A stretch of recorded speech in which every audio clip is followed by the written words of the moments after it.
오늘도 새벽 예배를 드리게 하신 하나님께 감사와 찬송과 영광을 올려드립니다.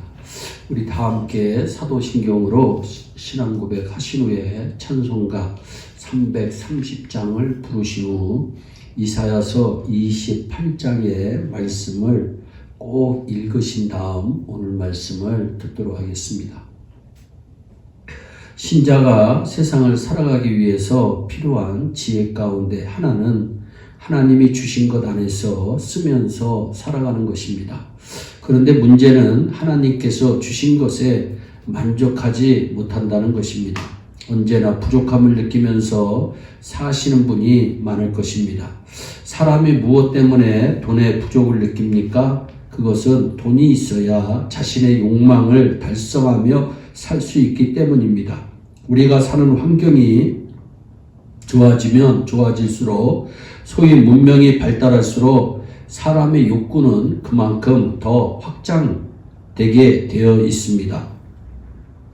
눈에 보이는 문명과 문화들을 누리고 싶고 소유하고 싶어하는 욕망이 자연 발생적으로 일어나는 것입니다. 여러분이 지금 돈이 필요하다면 거의 모두가 문명을 누리기 위해서일 것입니다. 사실 하루 세끼 먹는 양식을 위해서는 그렇게 많은 돈이 필요치 않습니다. 모두가 주어진 문명을 누리기 위해서 필요한 돈입니다. 결국 돈이 없다는 것은 그만큼 문명을 누릴 수 없다는 것이 되고, 그것이 남들은 다 하는 것을 나 혼자 하지 못한다는 자신에 대한 실망과 자존심으로까지 이어지면서 왜 나에게는 다른 사람같이 세상의 복을 주시지 않습니까? 라는 하나님에 대한 원망으로까지 가게 되는 것입니다. 그래서 신자로서 세상을 지혜롭게 사는 것은 하나님께서 주신 것 안에서 살아가는 것이라고 말씀드릴 수 있습니다. 하나님이 보시기에 지혜로운 삶이란 눈에 보이는 세상에 빠지지 않고 사는 것입니다. 세상의 좋은 것을 누리지 말라는 것이 아니라 누리되 자신에게 주어진 것 안에서 누리라는 것입니다. 없으면 없는 대로 있는 것에 만족하고 감사하며 살면 되는데, 없으면서도 자꾸 옆 사람을 돌아보면서 자신도 가지고 싶어하고 누리고 싶어하다 보니까 더 속상해지고 자신이 한심스럽고 또 배우자가 미워지기까지 하고 하나님께 원망이 되고 그러다 보니까 자신의 욕심을 앞세운 기도밖에 할 것이 없는 신자로 전락되고 마는 것입니다. 이것은 신자가 세상을 바라보는 시각이 잘못되어 있기 때문이라고 말할 수 있습니다. 사람들은 자신을 행복하게 해줄 요소와 조건들이 모두 세상 안에 갖추어져 있다고 믿고 있습니다. 세상의 것만 소유하면 기쁨과 행복은 자동적으로 따라온다고 믿었습니다. 사실 우리가 세상의 것을 가지고 싶어하는 이유가 무엇입니까? 저것만 있으면 행복할 텐데 라는 생각 때문이 아닙니까? 그렇기 때문에 자연히 불행은 세상의 것을 소유하지 못한 데서 느끼게 되는 것입니다.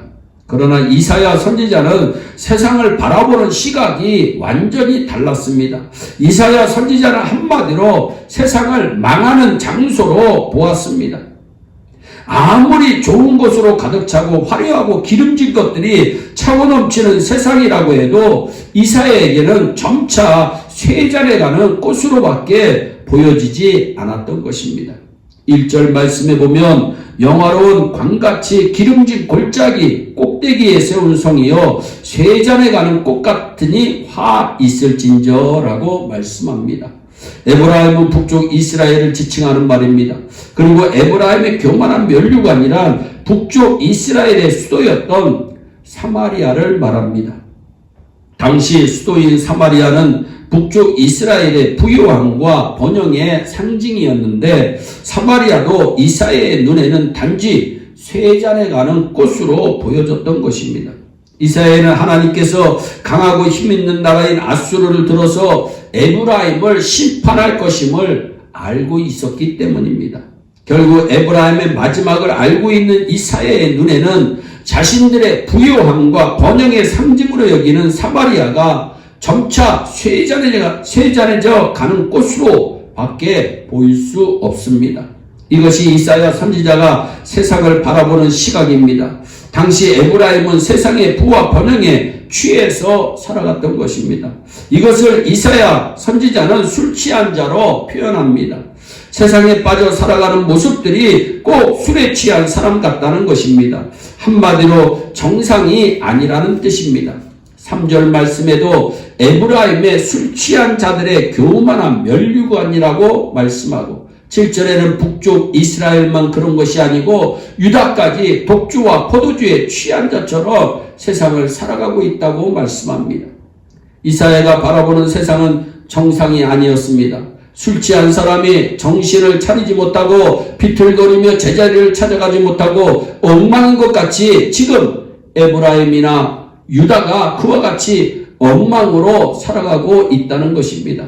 7절 말씀해 보세요. 유다 사람들도 포도주로 인하여 옆구름치며 독주로 인하여 비틀거리며 제사장과 선지자도 독주로 인하여 옆구름치며 포도주에 빠지며 독주로 인하여 비틀거리며 이상을 그릇풀며 재판할 때에 실수했다 말씀합니다.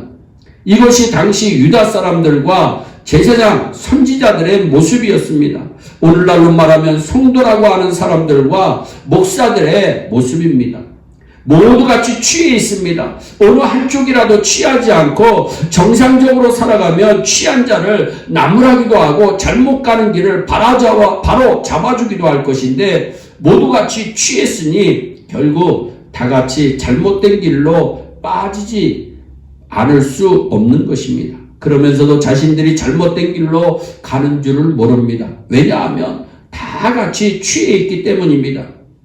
그러면 마지막 때 살아남을 자는 누구입니까?